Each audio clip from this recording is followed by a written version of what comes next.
찾았으면 제가 봉독합니다.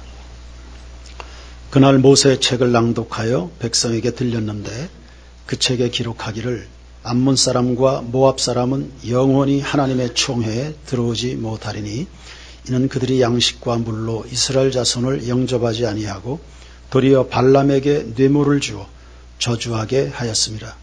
그러나 우리 하나님이 그 저주를 돌이켜 복이 되게 하셨다 하였는지라. 백성이 이 율법을 듣고 그 섞인 무리를 이스라엘 가운데에서 모두 분리하였느니라. 이전에 우리 하나님의 전에 방을 맡은 제사장 엘리야십이 도비야와 연락이 있었으므로 도비야를 위하여 한 큰 방을 만들었으니 그 방은 원래 소재물과 유향과 그릇과 또 레위 사람들과 노래하는 자들과 문지기들에게 11조로 주는 곡물과 새 포도주와 기름과 또 제사장들에게 주는 거제물을 두는 곳이라. 그때는 내가 예루살렘에 있지 아니하였느니라. 바벨론 왕 아닥사스다 32년에 내가 왕에게 나아갔다가 며칠 후에 왕에게 말미를 청하고 예루살렘에 이르러서야 엘리야십이 도비야를 위하여 하나님의 전뜰의 방을 만든 악한 일을 안지라. 내가 심히 근심하여 도비야의 세간을 그 방 밖으로 다 내어 던지고 명령하여 그 방을 정결하게 하고 하나님의 전의 그릇과 소재물과 유향을 다시 그리로 들여 놓았느니라. 아멘. 오랜만에 느헤미야로 돌아왔습니다.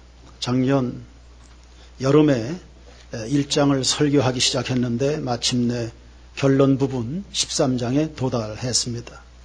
오늘의 주제는 개혁입니다. 우리가 이미 살펴왔던 바 민족적으로 아주 어려울 때 느헤미야가 이스라엘 총독으로 부임해서 무너진 성벽을 세웠습니다. 그리고 영적 부흥을 일궈냈죠. 아주 짧은 시간에 된 하나님의 은혜였습니다. 소기의 목적을 달성한 느헤미야는 본래 자리인 페르시아 황제 곁으로 돌아가게 됐는데 그리고 10년이 흘렀습니다. 어느새 백성들의 신앙 상태가 걱정될 만큼 해이해지고 말았습니다. 이런 상황을 전해 들은 느헤미야가 6절에 보시면 왕의 허락을 받아 다시 예루살렘의 복귀, 개혁 작업을 진두지휘하게 된 겁니다. 자, 영적인 개혁 어떻게 해야 됩니까? 오늘날 내 신앙에 바뀌어져야 될 부분은 없습니까? 이 신앙의 개혁이라는 것 성경부터 읽어야 됩니다. 1절 말씀해 보시면 그날 모세 책을 낭독하여 백성에게 들렸는데로 개혁사건 13장이 출발합니다. 성경을 읽다 보니까 잘못하고 있는 것 그리고 바로 해야 될 것 등등이 들여다 보였습니다. 즉 기준이 생긴 겁니다. 성도로서 해야 될 것, 해서는 안 될 것, 취할 것과 버려야 될 것, 피할 것과 추구할 것, 거룩한 것과 세속적인 것, 그리고 지극히 신앙적인 것과 인본적인 것 등등을 분별해 내는 겁니다. 죄라고 하는 것이 빗나갔다는 뜻 아닙니까? 하나님의 말씀인 기준에서 벗어나는 겁니다. 처음엔 단순히 빗나가겠죠. 시간이 가면 갈수록 방치되면 아예 멀어져 버립니다. 큰 탈을 볼 수 있습니다. 며칠 전에 교회 한 성도가 목사님 1:1 제자 양육반에서 공부하고 싶습니다. 어려서부터 제가 신앙생활을 해왔는데 요즘에 여러 교회들의 모습 그리고 성도들의 신앙생활하는 것을 볼 때 혼란스러운 일이 참 많습니다. 저에게 기준이 필요합니다. 이걸 어디 누군가에게 물어볼 수 있는 것도 아니고 그래서 1:1 제자 양육반을 통해서 그 부분에 대하여 답을 얻고 싶습니다. 또 혼란스러운 생각들 좀 정리하고 싶습니다. 이런 부탁을 했습니다. 맞아요. 인생이 당황스럽고 혼란스럽다면 성경에서 답을 찾아야 됩니다. 오늘 일부 예배 마친 후에도 한 자매가 물었습니다. 목사님, 여쭤볼 게 있는데요. 왜 이렇게 오래도록 기도하는데 고난이 끝나지 않는 겁니까? 도대체 왜 그렇습니까? 제가 언제까지 기다려야 되는 겁니까? 기다려라. 그리고 그 고난이 벗어지도록 기도만 하지 말고 성경을 읽어라. 이 고난이 어디에서 어떻게 왔는지를 깨닫게 되는 순간에 고난은 떠나간다. 성경 읽어라. 2절과 3절을 보시면 암몬, 모압 족속 이야기가 나옵니다. 이들이 이스라엘 백성들과 지금 뒤섞여서 살고 있는데요. 이스라엘과 악연이 있는 관계입니다. 이들은 아브라함의 조카 롯의 후손들입니다. 나름대로 혈연 관계입니다. 이스라엘 백성들이 애굽에서 나와 가나안 땅을 향해서 광야를 지날 때 길을 터주지 않았습니다. 전가를 보내서 우리를 좀 도와주소. 그렇게 했는데 전혀 의외로 아주 매몰차게 거절할 뿐만 아니라 저 멀리 메소포타미아에 있는 발람이란 선지자를 돈 주고 사와서 이스라엘을 저주하도록 했습니다. 그때 이후로 이 족속은 하나님의 눈밖에 났습니다. 신명기 23장 3절에서 5절까지 보시면 율법에 아예 못을 박았습니다.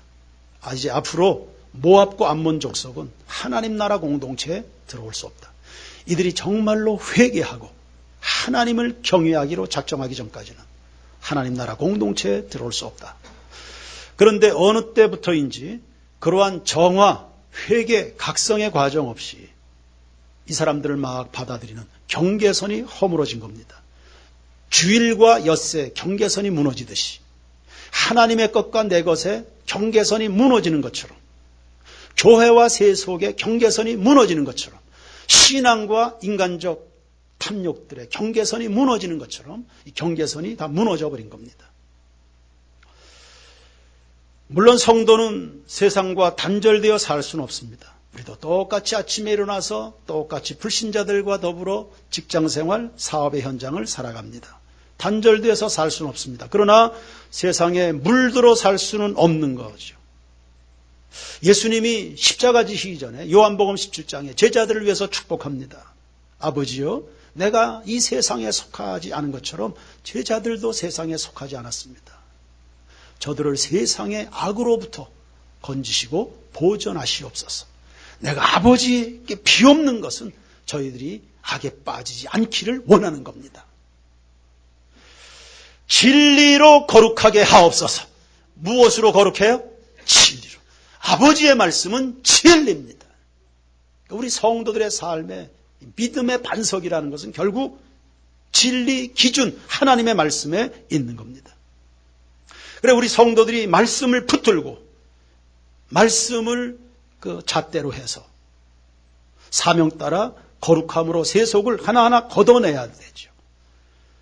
오히려 세속의 오물을 뒤집어 쓰고 살 수는 없다는 말씀입니다. 그런데 당시에 이스라엘 백성들은 암몬 족속들과 교제를 하는데 단순히 만나서 한 끼 식사하는 것 정도가 아닙니다. 그들의 문화, 정신까지 소통하고 심지어는 믿지도 않는 암몬 족속들과 자식들을 주고받는 결혼이 성행하기까지 된 겁니다. 그리고 그런 일들을 제사장들이 했습니다. 용납해서는 안 될 것들을 받아들였고 이스라엘 사회는 그런 것들을 어느새 묵인하고 지낸 겁니다. 그러다가 느헤미야가 복귀했습니다. 다시금 말씀 앞에 섰습니다. 말씀을 읽다 보니까 아니었다는 것을 알게 됐습니다. 아닌 것을 아니라고 말할 수 있는 용기도 부어지게 된 겁니다. 3절에 섞인 무리들을 분리했다고 했습니다. 결코 쉬운 일은 아닙니다. 오랜 시간 인간적인 정을 쌓아온 사람들입니다. 맺어온 관계가 있습니다. 이들과 선을 긋는 것, 정리하는 것 결코 쉬운 일이 아닙니다. 그러나 성도들은 그렇게 해야만 됩니다. 왜냐하면 예로부터 이스라엘을 병들게 한 요소가 바로 이 섞여 사는 무리들입니다. 함께 공동체 안에 있긴 하지만 하나님을 경외하는 믿음이 없습니다. 예수를 아는 지식 없습니다. 성령에 이끌리지 않습니다. 여전히 세상적 가치관, 옛사람의 습관대로 모든 삶의 문제를 풀어가는 이런 사람들이 하나님의 공동체 안에서 영향력을 발휘하기 시작한다. 이것은 이스라엘 백성들의 전통적인 올무였습니다. 민수기 11장 4절에 보면 섞여 사는 이 사람들이 탐욕을 부려서 이스라엘 백성 전체를 시험 들게 했다, 넘어지게 했다. 원망과 불평과 불신앙을 조장하는 사람들이 됐다. 함께 있긴 하지만 도움이 되지 않는, 그래서 그들을 사회에서 정리를 한 겁니다. 대단한 용기입니다. 성도 여러분, 세상에서 믿음 지키기가 참 어렵습니다. 그럴수록 다시금 성경으로 돌아가기를 축원합니다.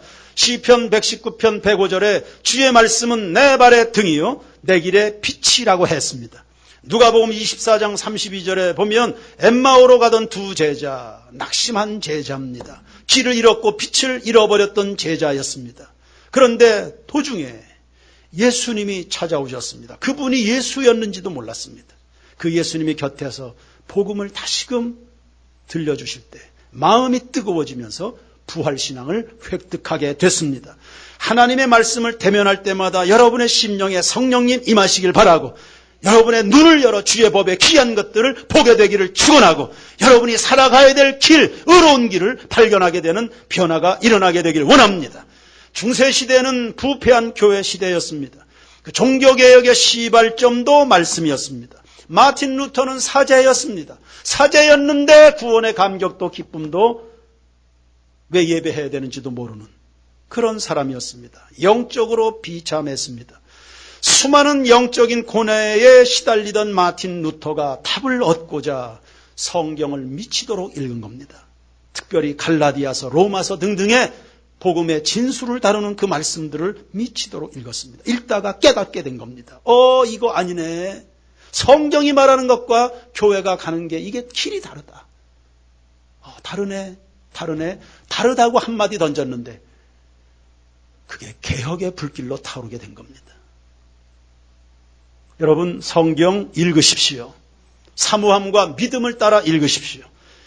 여러분, 혼란 속에, 고뇌 속에 살아가는 성도들 고민하지 마시고, 더 이상 마음고생하지 마시고 성경 읽으시길 바랍니다. 여러분의 자녀들도 성경을 읽히시기를 바랍니다. 새벽 묵상 빈 노트로 그냥 방치하지 마시기 바랍니다. 성경 읽어야 바로 살 수 있습니다. 성경에서 멀어지면 하나님의 기준에서 빗나가기 시작합니다. 빗나간다. 영 멀어지는 겁니다. 성경 읽어야, 그리고 그 하나님의 말씀에 여러분의 심령이 붙들려야 바로 살아갈 수 있습니다. 그리고 하나님 앞에 복을 받게 될 줄로 믿습니다. 성경을 읽으면 꼭 개혁이다, 이런 거창한 이야기를 하지 않더라도 다음과 같은 보너스 은혜를 받을 수 있습니다. 얼마 되지 않은 성도입니다. 누군가의 전도로 저희 교회 등록을 했습니다. 신앙생활 차분하게 착실하게 잘 따라왔습니다. 최근에 구역 리더가 저에게 보고해 줬습니다. 감사함으로 이야기했습니다. 그 성도가 눈이 침침해서 스마트폰에 문자도 읽을 수 없을 만큼, 돋보기를 써야 그 글자를 읽을 수 있을 만큼 시력이 좋지 않다. 새벽 묵상에 그 활자도 돋보기 없으면 읽을 수가 없는 그 지경이었다. 그런데도 순수한 그 마음에, 내가 예수 믿는데 성경은 일독해야지. 그 성경에 대한 사모함을 가지고 성경을 읽어 나가는데 눈이 밝아진 겁니다. 이런 걸 뭘로 설명할 수 있겠습니까? 돋보기 없으면 글을 읽을 수 없던 사람이 성경을 사모해서 성경을 읽다가 안경 없이 성경을 읽는 사람이 된 겁니다. 여러분, 하나님 살아계십니다. 말씀을 통해 은혜 주시는 줄로 믿습니다. 그 말씀을 대하다 보면 마땅히 살아가야 될 길을 보이실 뿐만 아니라 연약한 육체도 치유하신다. 할렐루야! 말씀을 통해서 하나님을 친근히 하는 사람 복이 있게 될 줄로 믿습니다. 말씀 읽으십시오. 그 말씀을 읽다 보면 여러분 붙들고 기도해야 될 제목들도 떠오르게 될 것이고, 그 말씀을 확신해서 기도할 때 산이 옮겨지는 기적을 보게 될 겁니다. 두 번째 생각할 것, 이제 4절에 보시면 엘리야십과 도비야가 등장합니다. 엘리야십은 제사장이었고 도비야는 암몬 사람입니다. 사업하는 사람입니다. 1절에 이 암몬 족속 이야기를 꺼낸 것은 사실은 이 4절 이하에 도비야를 문제 삼기 위해서입니다. 이 도비야는 느헤미야서를 우리가 묵상해 오면서 자주 등장시켰던 이름입니다. 악당입니다. 하나님의 일을 회방하는 사람입니다. 느헤미야는 가슴이 뜨거워서 사명을 따라서 교회의 본질대로 교회를 일으켜 세우고 하나님의 선민으로 하나님 앞에 참 예배하는 백성으로 이렇게 부흥시키기 위해서 몸부림을 치는데 사사건건 그것을 방해했던 사람입니다. 이런 사람인데 어떻게 해서 제사장 엘리야십이 그와 내통하고 있었을까요? 아마도 큰 장사꾼인 도비야에게서 뭔가를 많이 제공받았던 것 같습니다. 세상과 영합한 교인의 모습을 제사장 엘리야십에서 보는 겁니다. 5절에 보시면 그 도비야를 위해서 큰 방을 하나 마련해 줬습니다. 사업가니까 예루살렘을 방문할 일이 많았을 겁니다. 그에게 집무실을 하나 아예 만들어줬습니다. 제사장이 나서서 그렇게 할 필요도 없는데 이 암몬 사람에게, 이방인에게, 십자가의 원수에게 교회에서 큰 환대를 받을 수 있도록 기회를 준 겁니다. 그 거처가 어디냐? 성전입니다. 성전뜰에 한 방을 내줬습니다. 이 방은 전임으로 예배 수종드는 봉사자들에게 급료를 주기 위해서 각종의 11조며 소재며 헌물들을 모아두는 그런 방이었습니다. 이런 방들을 다 비워서 도비야를 위해서요. 이 십자가의 원수, 하나님 나라 원수에게 집무실을 마련해 준 겁니다. 기가 막힌 일이 벌어졌습니다. 언제 이런 일이 벌어졌는가 하면 6절에 느헤미야가 예루살렘을 비웠을 때 이제 일종의 소기의 목적을 마치고 페르시아로 돌아가 있는 그 틈바구니에 이런 일이 벌어진 겁니다. 성도 여러분, 신앙생활 관리 감독 받으셔야 됩니다. 어린아이들도 싫지만 엄마의 소리를 들어야 살 수 있는 것처럼 영적 생활도 마찬가지입니다. 목사에게, 구역장에게, 교사들에게 가르침을 받고 계속 관리 감독 받아야 됩니다. 없는 사이 느헤미야가 그 자리에 있었다면 엄두도 못 낼 일이 벌어진 겁니다. 눈에 가시 같은 느헤미야가 사라졌을 때 아무도 진리를 말해주지 않는, 아무도 정상적인 건강한 신앙에 대해서 말해주지 않는 이런 사이에 이런 일이 벌어지게 된 겁니다. 성도 여러분, 두 눈 부릅뜨고 진리와 성경에 집중하시길 바랍니다. 영적으로 깨어있기를 바랍니다. 예수님의 씨 뿌리는 비유 보십시오. 원수가 종들이 잠을 잘 때에 가만히 와서 가라지를 뿌리고 간다. 언제 그 가라지를 뿌려야 되는 시점을 마귀가 아는 겁니다. 모세가 시내산에 올라가 있습니다. 하나님과 만나서 율법을 전수받는 그 40일 기간입니다. 모세가 없는 그때를 마귀가 노린 겁니다. 그래서 그때도 역시 섞여 사는 무리들이 모세가 없다, 우리를 인도하는 자가 없다, 산에 올라가더니 감감무소식이다, 우리 송아지를 만들어서 경배하자, 아론을 충동질했습니다. 정신 나간 아론이 사람들의 건의를 받아서 금가락지를 다 부어가지고 하나님이 주신 선물이었습니다. 노잣돈 쓰라고 하나님이 주신 물질입니다. 그거 다 해가지고 금송아지라는 우상을 만들어놨습니다. 그리고는 이것이 우리를 이끌어가는 하나님이다. 중요한 것은 말도 안 되는 이야기인데 사람들이 거기에 춤을 췄다는 사실이지. 이게 우리를 이끌어가는 하나님이다. 말도 안 되지 않습니까? 금덩어리 송아지를 만들어 놓고 이것이 우리의 하나님이다. 말도 안 돼. 말도 안 되는데 거기에 춤을 추는 게 사람이라대. 신천지나 사이비 이단들이 하는 이야기가 말이 됩니까? 말이 안 되는데 넘어가는 거 보십시오. 뭔 뜻입니까? 사람들 사이에 교제할 때도 마찬가지입니다. 들어보면 말 같지도 않은 말인데 거기에 현혹되지 않습니까? 우리의 싸움은 혈과 육에 대한 것이 아닙니다. 비진리, 거짓말, 위선 이런 것들 속에 악한 영이 일하고 있는 겁니다. 그것을 성경에서 미혹하는 영이라고 합니다. 우리의 정신을, 우리의 영혼을 쏙 빼가는 미혹하는 영이 있다. 거짓말과 불신앙 등등을 타고서 일을 한다.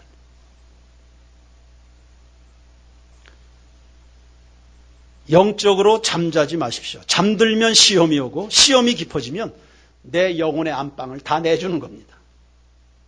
내 안에 있어야 될 영광스러운 것들 다 내동댕이 치고 도비아를 받아들인 겁니다. 여러분이 안방을 걸어 잠그면 도비아는 들어오지 못합니다. 도비아가 성전에 자리 잡고 앉은 것은 안에서 누군가 방을 열어준 겁니다. 도비아가 열어준 겁니다. 교회는 바깥의 공격으로 무너지지 않습니다. 내부에서 내통하는 사람이 열어주는 겁니다. 여러분의 개인의 신앙 심령도 마찬가지입니다. 누가 여러분을 시험합니까? 누가 여러분을 넘어뜨리려 합니까? 여러분 속에 있는 어리석음이 넘어지게 만드는 겁니다. 방을 내주지 마시기를 축원합니다. 거룩하시기를 축원합니다. 더더욱 진리에 집중하시길 바랍니다. 십자가를 묵상하시길 바랍니다. 이게 어떻게 하나님입니까? 이게 어떻게 내 인생의 주인입니까? 주님에게만 영향받는 여러분들이 되시기를 바랍니다. 안방을 내주기 시작하면 어느새 내가 개혁 대상이 되는 겁니다. 안방을 내주면. 도비아가 처음부터 그런 사람이었겠습니까? 정신 못 차리더니 어느새 개혁 대상이 되어버리는 겁니다.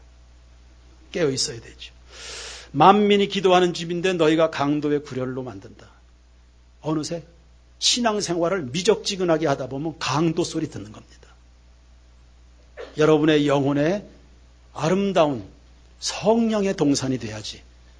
그 잡동산이 너저분하게 그런 잡초반 만들지 마시고요. 영적으로 깨어 있어서 말씀 묵상하시고 기도의 각성으로 눈물로 씨를 뿌려서요. 여러분 밭을 다 옥토로 가꾸시기를 바랍니다. 엘리야십이 저지른 일이 뭡니까? 성전을 더럽혔지요. 가증한 것이 서지 못할 자리에 서게 된 겁니다. 도비아를 끌어들였습니다. 성전 방 하나를 떡하니 내줬습니다. 주의 종들의 설자를 다 뺏어버렸습니다. 10절 말씀을 보시면 주의 종들을 섬길 곳간을 다 비워버렸습니다. 예배라든지 주의 종들의 세에 대한 생각이 없는 겁니다. 섬기지 않으니까 먹고 살아야 되는 레위인들이 다 밭으로 도망가서 먹고 살기 위해서 일을 하는 겁니다. 성전 수종자들이 사라졌으니 예배를 드릴 수 있습니까? 예배가 상실이 됐습니다. 예배를 드려 살 수 있는 하나님의 백성들이 예배가 상실됐으니 어디 가서 은혜를 받습니까? 어디 가서 주님의 능력을 받습니까? 어디서 공급을 받습니까? 예배가 사라졌는데. 악순환이 계속됐습니다. 이런 상황 앞에 느헤미야가 가슴을 치는 겁니다. 8절 말씀을 다 같이 읽겠습니다. 시작. 내가 심히 근심하여 도비아의 세간을 그 방 밖으로 다 내어 던지고. 아멘. 느헤미야가 어떻게 했다고요? 심히 근심했다. 다 같이 따라서 할까요? 거룩한 근심. 거룩한 근심. 무지 아픈 겁니다. 그가 아팠던 이유. 그가 아팠던 이유. 슬퍼할 것을 정말 슬퍼하고 애통할 것에 대해서 정말 애통하게 될 때 삶의 변화가 일어납니다. 김구 선생은 천민 집안에서 태어났습니다. 신분의 벽을 넘기 어려운 시대였습니다. 그런데 일제수탈에 먹고 살기 위해서 백의 민족 동포들이 만주벌판을 헤매고 다니는 것을 보면서 가슴이 아팠습니다.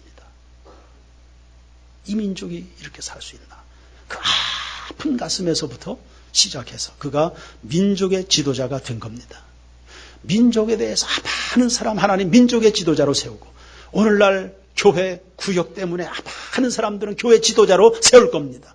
얼마나 아파하는 만큼 얼마나 아픈가가 그로 하여금 헌신하도록 만들고 헌신하는 만큼 하나님 나라에는 그 사람의 자리가 세워지는 겁니다.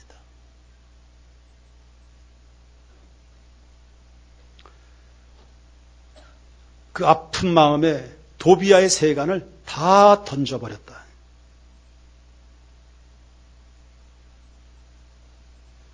도비아를 축출한 건데 이 말씀을 보다 보니까 아주 오래전 10년도 더 된 것 같은데요.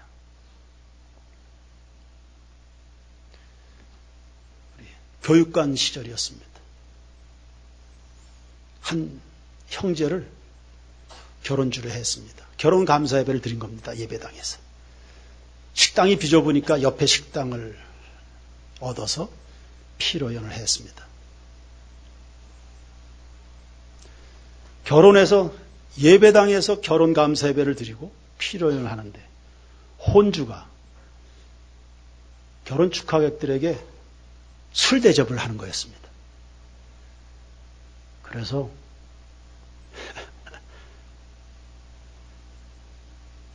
그 식당에 쌓여있는 소주 박스를 제가 창문을 열고 박스채로 다 던져버렸습니다.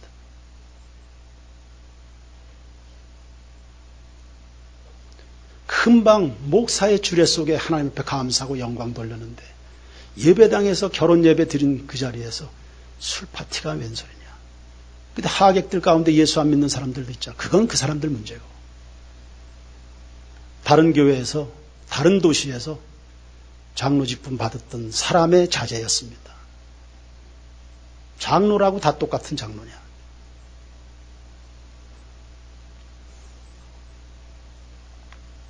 느헤미야도 도비아의 세간을 그냥 밖에 던져버린 겁니다. 그리고 그 방에 다시 하나님께 들어가야 될 예물을 다시 들여놓았습니다. 여러분의 심령에 인본적인 것, 신앙적이지 않은 것들은 다 이 세간을 다 내몰아 버리시고요. 다시금 있어야 될 거룩한 하나님의 영광으로 여러분의 심령을 다 채우시기를 주님의 이름으로 축원합니다. 그리고 11절에 민장들을 꾸짖었습니다. 이 상황을 어떻게 이렇게 묵인을 했냐. 이 민장들이란 이제 행정적인 지도자들을 말합니다. 당신들 다 두 눈 뜨고 뭐 하고 있는 거냐. 그리고 11절에 주의 종들을 다시금 다 불러들여서 예배드리는 업무, 본래 업무에 복귀시켰습니다. 그리고 13절에 보시면 충직한 사람들을 세워서 성전의 재정을 관리하도록 했습니다. 그러니까 내 마음에 드는 사람을 세우는 게 아닙니다. 다시 이야기합니다. 내 마음에 드는 사람을 세우는 게 아닙니다. 하나님을 아는 사람이요. 백성들을 사랑하는 사람, 교회를 사랑하는 사람. 그 중심에 주님을 사랑하는 그 사람들이요. 충직한 사람을 하나님 앞에 세우는 것입니다. 엘리야십은 제사장이란 권력을 가지고 예배를 다 무너뜨렸습니다. 느헤미야는 하나님이 주신 힘을 그분의 영광과 이 땅의 교회와 예배를 세우는데 자신의 힘을 사용했다는 겁니다. 성도 여러분, 하나님 우리 세인교회에 힘을 주셨나요? 이 힘을 주님의 영광만을 위해서 쓸 수 있는 그런 교회이기를 축원합니다. 그런 교회로 여러분들이 만들어 가시기를 축원합니다. 하나님이 여러분에게 주신 은사들이 있을 겁니다. 그거 주님만을 위해서 쓰시기 바랍니다.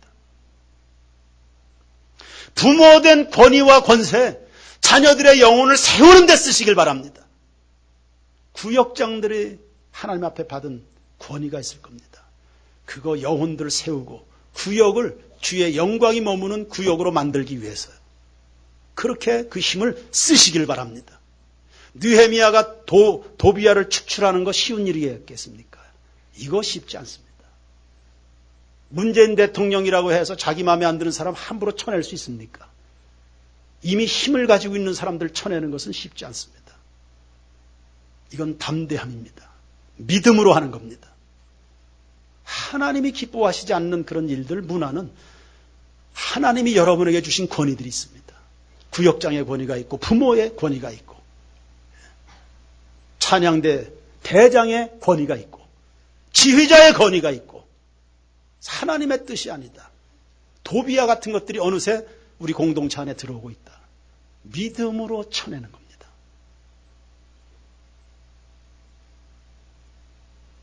노인대학이 우리 교회에서 시작될 때 그런 건의 많이 받았습니다. 노인분들이 뭐 예수를 합니까? 교회를 합니까? 교리를 합니까? 노인들이 무슨 재미로 교회에 옵니까?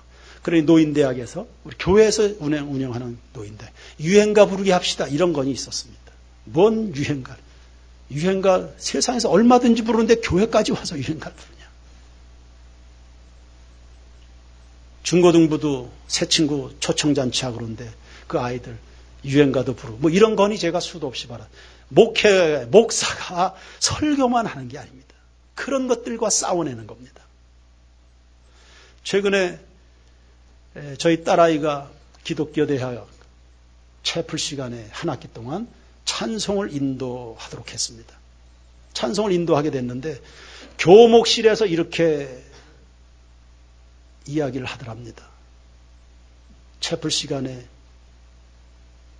예수 안 믿는 청년들도 많이 오는데 그들이 낯설지 않게 그리고 그들이 반발하지 않게 찬양 시간에 적당하게 유행가를 섞여서 찬송 인도하라고 교목실에서 그렇게. 그 아빠 어떻게 해야 됩니까? 본인이 찬양 리더인데 이미 교목실에서는 예수 안 믿는 노래 잘하는 예수 안 믿는 아이들로 찬양팀을 다 꾸려놨고 그 팀 데리고 유행가를 부르면서 채플 시간에 예배 인도를 하라는 건데 어떻게 해야 됩니까? 요즘 기독교 대학의 고충을 충분히 들여다볼 수 있는 그런 대목이라고 생각합니다. 기독교 대학 정체성을 유지하긴 해야 되는데 너무나 반발도 심하고 그러니 기섞어서 하자. 입맛에 맞춰가면서. 그러나 그것이 스스로 무덤을 파는 일인지 잘 모르는 겁니다. 그래 딸아이에게 제가 몇 가지를 이야기했습니다. 첫 번째, 예배의 초점은 하나님에게 있다. 예배는 사람들의 입맛을 맞추는 데 있지 않다. 정 그 예배 시간에 신자건 불신자건 사람들의 비위를 맞추고 싶으면 그럴수록 더 핵심적인 복음을 증거하도록 해라. 왜냐하면 사람들에게 정말로 필요한 것은 복음이니까요. 우리 사람들의 입맛, 구미에 맞는 일을 해가는 방식이 다른 겁니다. 세상에서도 얼마든지 유행가를 부르는데 교회 와서 또 유행가를 부른다. 그럼 차이가 없잖아요. 교회하고 세상하고 무슨 차이가 있습니까? 세상에서 답을 얻질 못해서 영적인 고뇌 속에 인생의 고뇌 속에 답을 얻질 못하는 이런 인생들을 살아가는데 교회 와서 보니까 똑같이 인생 문제 해답을 얻질 못하고 세상 노래 부르고 있다. 엊그제 한 집사님은 안타까워했습니다. 자기 아주 돈도 많은 인근에 사는 한 친구인데 어머니 무덤 옆에서 자살했다는. 이제 막 50살 됐을까요? 예, 오죽하면 여유있게 낙락하게 사는 사람이 뭐 때문에 자살을 했을까? 그런 사람들이 이 세상을 살아가는데 교회에서조차도 오면 유행가를 부른다. 그리고 세상의 가치관, 세상에서 얼마든지 들을 수 있는 이야기를 교회에서 해야 된다. 교회 올 이유가 뭐가 있습니까? 기독대학이 세워진 이유는 뭡니까? 그 학교에서 채플을 하나님 앞에 예배 드려야 될 이유는 뭡니까?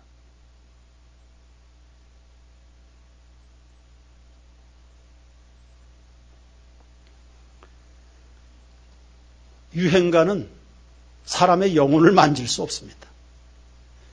우리 인생 문제에 해답을 내려주고 우리 삶을 변화시키고 그 곤고한 영혼들을 충만하게 채워주시는 것, 그건 바로 하나님의 복음인 줄로 믿습니다. 교회가 그래서 필요한 거죠.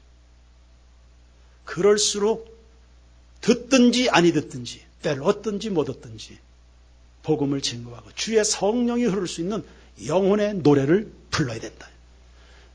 너의 이러한 영적인 혹은 신앙적 소신을 교목실에 분명히 이야기해라.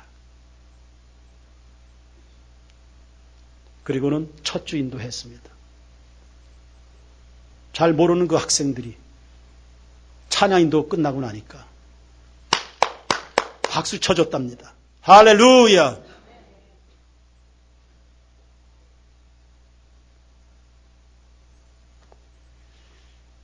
느헤미야를 보면서 신약시대 예수님이 생각났습니다. 장사꾼들에게 점령된 성전을 청결케 하신 예수님이십니다. 예수님은 예루살렘을 보면서 많이 우셨습니다. 그리고 성전을 보면서 몹시 분노하셨습니다. 그리고 그 온몸을 십자가에 불살라 오염된 그 시대 교회를 개혁하기를 원하셨습니다. 그때 예수님이 외치셨던 말씀을 떠올려 보십시오. 내 집은 만민이 기도하는 집이거늘 너희가 강도의 소굴로 만드는도다. 우리의 심령은 기도하는 집이어야 될 줄로 믿습니다. 하나님과의 만남이 빈번하고 충만하고 가득하고 소통이 빈번하게 일어나는 하나님과 친밀한 여러분의 심령이 되기를 소원합니다. 내 집은 만민이 기도하는 집이라. 성도 여러분, 오직 기도, 산을 넘기는 믿음의 기도로 우리 세인교회 전체를 그렇게 물들여 가기를 축원합니다. 그리고 교회도 교회지만 여러분 자신의 내면의 성전을 들여다보십시오. 거기에 들어와서는 안 될 것들을 많이 지금 들여놓은 것은 아닌가. 그것이 여러분을 병들게 인생을 연약하게 만들어갑니다. 주님의 나라는 영원한 나라고 썩지도 쇠하지도 않습니다. 그 나라는 진리를 통해서 임합니다. 하나님의 말씀을 기준 삼아서요. 여러분의 심령을 주의 말씀과 성령으로 채워가십시오. 이 세상 어떤 것도 여러분을 무너뜨리지 못하게 될 것을 믿습니다. 내 속에 가증한 것은 없는지, 내 던져버려야 될 죄악된 세간은 없는지, 여러분의 심령의 안방을 다시 거룩한 것들로 되찾아 오시기를 축원합니다. 느헤미야는 더럽혀진 방을 우선 정결케 했습니다. 죄로 물든 마음을 회개부터 한 겁니다. 결단하셔서 다시는 동일한 실수 범하지 않기를 부탁합니다. 그리고 새 속에 먹잇감이 될 만한 것들을 다 내던져 버리십시오. 우리의 심령은 하나님의 말씀을 먹어서 성장합니다. 죄는 어떻게 자라납니까? 욕심이 잉태한 즉 죄를 낳고 죄가 장성한 즉 사망에 이른다 했습니다. 죄도 자라나는 겁니다. 그냥 자라나지 않고 죄가 먹잇감이 있습니다. 죄가 아주 좋아하는 먹잇감이 있습니다. 그게 뭡니까? 욕심이 잉태한 즉 몰라요? 그러니 여러분 속에 탐욕을 죽여야 됩니다. 다시 말하면 죄를 굶겨 죽여야 됩니다. 죄를 배부르게 만들어주면 안 됩니다. 배부르면 커나가거든요. 주의 성령께서 여러분의 심령에 마음껏 일하시고 역사하실 수 있도록 하나님의 말씀과 성령으로 충만하시고 탐욕, 교만, 자격지심, 원망, 불평, 의심, 죄악의 먹잇감이 될 만한 것들은 오늘 다 방 밖으로, 저 바깥으로, 저 태평양으로 다 던져버리시기 바랍니다. 내 안에 성령께서만 일하실 수 있도록. 그렇게 해서 성전의 영광과 성도의 거룩함을 회복하는 우리 세인교회 모든 교우들이 되기를 주님의 이름으로 축원합니다. 축원합니다. 찬양 드리겠습니다.